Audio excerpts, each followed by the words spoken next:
In the middle of Kenya, a helicopter suddenly crashes to the ground, causing all the locals to run away in panic. A group of American soldiers guides the locals out of town as they take positions to find the attacker, only for two soldiers to suddenly disappear in a puff of smoke.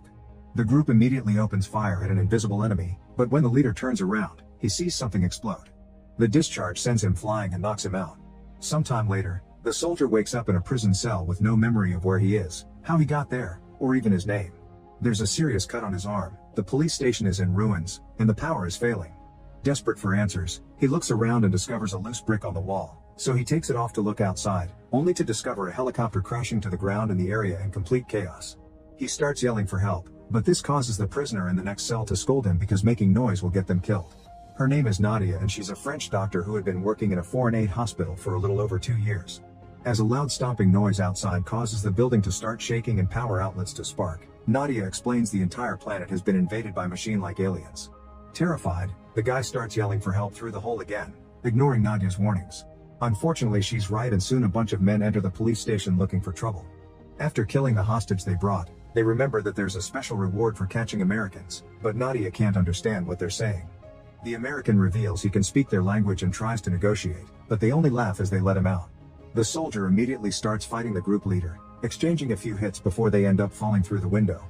Meanwhile the other two thugs go into Nadia's cell, but she quickly defends herself with a glass shard and takes the thug's gun to shoot him. The other guy puts up a tougher fight and pushes her against the wall, but Nadia finds another loose brick and hits him. Then she takes his weapon and shoots him too. At the same time outside, the American soldier also steals a weapon and shoots the leader. Another thug comes after him with a taser, but to the American's surprise, he is able to grab it and send the electric shock back to the guy, electrocuting him out. Before he can accept the idea of having powers, he turns around and notices the alien robots coming after him. This is the thing that caused the stomping noise and its huge size is terrifying. As people run away in panic, the American soldier rushes to hide inside a wrecked car, yet the robot still manages to scan him from afar, however it just leaves without doing anything. Afterward, the American soldier goes back inside for Nadia, who sees the word Bo on his sleeve and decides to call him that. After they pick up a few weapons from the thugs, Bo wraps up his arm wound and they leave the station, seeing more bodies on their way out.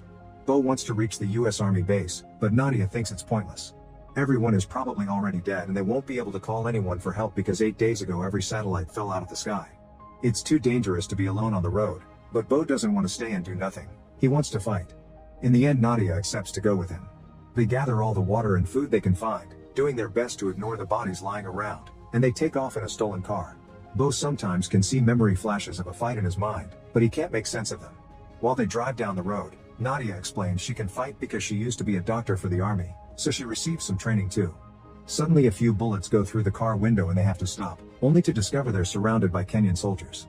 Nadia tries to negotiate by saying she's a doctor asking for passage and that Bo is his escort. She also offers them their water. While they argue, one of the soldiers sees Bo's circle tattoo and freaks out, claiming that the duo comes from the dish. Bo takes advantage of the distraction to capture the guy and take his weapon, using it to shoot a few soldiers before demanding to know about his tattoo. A soldier explains that there's a heavily guarded American radar station near the west border that uses the same symbol. He also says that they attacked the duo because it's believed that the American dishes caused the drones to invade Earth because they're the only thing still standing. Then another soldier tries to attack Bo again, but he quickly defends himself yet doesn't shoot because another memory flash distracts him. Afterward, Bo and Nadia take the soldier's jeep and go back to the road to find the radar station. Bo takes off his bandage and notices his wound is shaped like an arrow that points at the dish, so going to the station seems to be the right idea. Moments later they find a danger sign in front of a town, but there's no other road for them to take. As they drive through town, they find the road covered with loose electric cables, which could be very dangerous. However, they can't go back because at that moment a robot appears behind them. They have no choice but to drive through the cables as the robot chases after them and opens fire, causing the jeep to eventually stop working. The duo ditches the car and escapes on foot to hide behind some old debris, but this causes the robot to go after a man and his daughter instead. The robot immediately kills the guy right in front of his daughter, so Nadia shoots her gun to save the girl, but when the robot turns toward them, for some reason it doesn't attack them. It ends up killing the girl anyway and leaves. When night falls, the duo makes camp and Nadia shares that her family died during the alien attack. Suddenly a bunch of fighter jets fly by and Bo is happy to see people are still fighting. The next morning, they have to go back to the road on foot. They walk for many miles, coming across wonderful animals but also lots of destruction and bodies. Eventually they hear a noise that almost sounds like a voice speaking English, but when they follow it, they discover is a recording set by a group of locals as a trap. The duo is soon surrounded and captured to be taken to a destroyed building, where they're chained to a wrecked car. At that moment, two people pass near them on bikes, and behind them there's a robot also coming. Bo realizes the locals are using them as bait to hunt the robots. When the robots are close enough, the hunters activate mine that explodes right under the robot before they open fire like crazy. However, the robot doesn't seem to take any damage, so instead the hunters throw a chain around it and finally knocks it down by hitting it with an electrical surge. Unfortunately, more robots keep coming and quickly open fire, killing most of the hunters in seconds. While the fight keeps going around them, Bo finds a painful way to remove their chains and the duo rushes to hide as the bikers drive away, causing the robots to go after them. Once the enemy is far enough, Bo and Nadia go back to the road. While they're crossing a bridge, Bo notices a light and almost opens fire, but it turns out to be a photojournalist with his camera. His name is Stander, and he's taken lots of photographs documenting the arrival of the aliens. He's seen the spaceships take people away and he's gotten hurt in the process, but he doesn't think he'll make it. Stander shows the duo all the pictures he's taken, including proof that the aliens are using Earth's electrical power and a powerful shot of a kid throwing a rock at a robot. Suddenly they hear an explosion nearby, and although Stander doesn't want to be saved, Bo and Nadia take him away anyway. They manage to find a building to hide in, and while they wait, Stander notices Bo's tattoo. He recognizes it and shows him a picture of the radar station, so he tries to strike a deal. He'll give them the camera if they put him out of his misery. Bo keeps getting memory flashes of someone's death and refuses to kill an innocent, so Stander starts yelling and throwing objects on purpose to attract the attention of the robots. Seeing no other choice to survive, Nadia proceeds to choke Stander to death. Afterward, the duo returns to the road, but this time, they use the photographs as clues to figure out the most direct way to the radar station. While they continue to walk for miles, Bo gets the occasional flash of memories, but it isn't enough to understand anything. When they reach another abandoned town, the camera runs out of battery, so they steal another car to keep going. A few hours later, in the middle of the road, the duo hears weird noises on the car radio and stops to investigate, finding a destroyed robot nearby. It's good to see they can be defeated, but Bo still wonders what their weakness is. Suddenly they hear a stomping sound and see smoke nearby, so they jump back in the car to get away.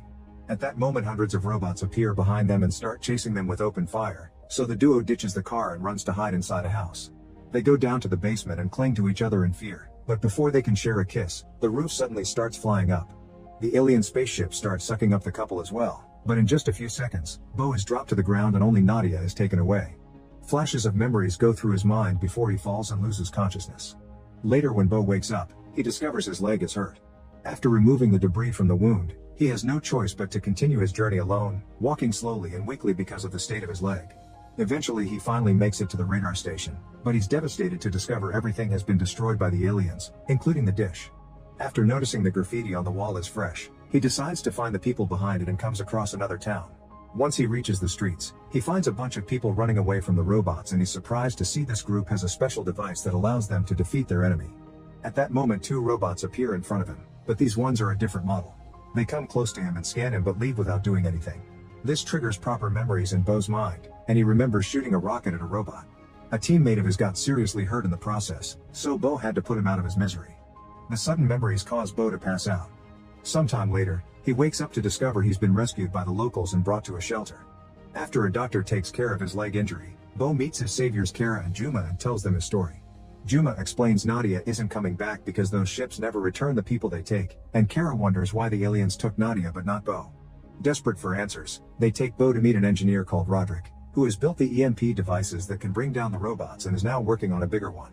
His plan is to detonate this one right under the alien spaceship, which hopefully will bring down their system and kill all the robots at the same time. However, they haven't been able to come close enough to the ship because it only shows up when there's a large crowd and robots surround it. Roderick gets a message from the guards outside, who inform them there are hundreds of robots approaching their town. Juma wonders if they were tracked, and the combo of his words plus Roderick's drawings of the aliens triggers an important memory in Bo. That day when he was with his team and they saw the explosion, a robot grabbed him and inserted some cables into his mouth that implanted a tracker in his spine. Before he passed out, Bo made the arrow on his arm. Since then the robots have been following him to find more humans and hideouts. Kara immediately threatens to kill him to protect her people, but Bo has a better idea. They can use him to attract the ship and finally use Roderick's device. The group immediately makes a plan to find the ship's usual kidnapping spots, and while they're getting ready, Bo thinks he sees Nadia again. Unfortunately, it's just a woman that looks like her. Once the team is armed, they take the device through a tunnel to reach downtown safely. Sadly, as soon as they come out, they accidentally trigger a hidden bomb that kills a few of them. At that moment they see the spaceship flying in the opposite direction, so they re-enter the tunnel to follow it as a big robot opens fire on them. It kills two more team members, but it isn't capable of following them because of its size. After they walk for a while, unfortunately they come across the smaller robots, who quickly open fire and Kara gets hurt in the process. The team manages to shoot down the robots before they can kill anyone, but they can hear more coming. So Kara tells them to go while she stays with the grenades to buy them time. The group runs away with the device, and when more robots show up, Kara dies as she stops them with a big explosion. Meanwhile in the shelter, Juma and a doctor are trying to help people evacuate, but the smaller drones have reached this area too. The doctor soon gets killed, but Juma manages to run fast enough to return to his people. As they try to speed up the evacuation, they discover the robots are making their way inside through the vents, so they get ready to fight instead. As soon as the robot comes out, the locals surround him and attack it without mercy. Back to the team, they find a bunch of robots gathering people for the incoming spaceship.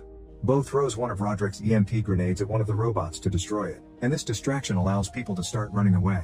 However, the robots try to go after them and open fire, causing the battery of Roderick's EMP device to get damaged.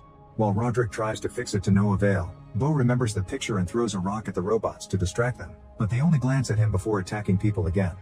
Then Bo remembers that the tracker has given him a reaction to the robot's electrical power and gets an idea. He touches the fallen robot with one hand and the device with the other to transfer the power, which puts him in great pain but also successfully powers up the device.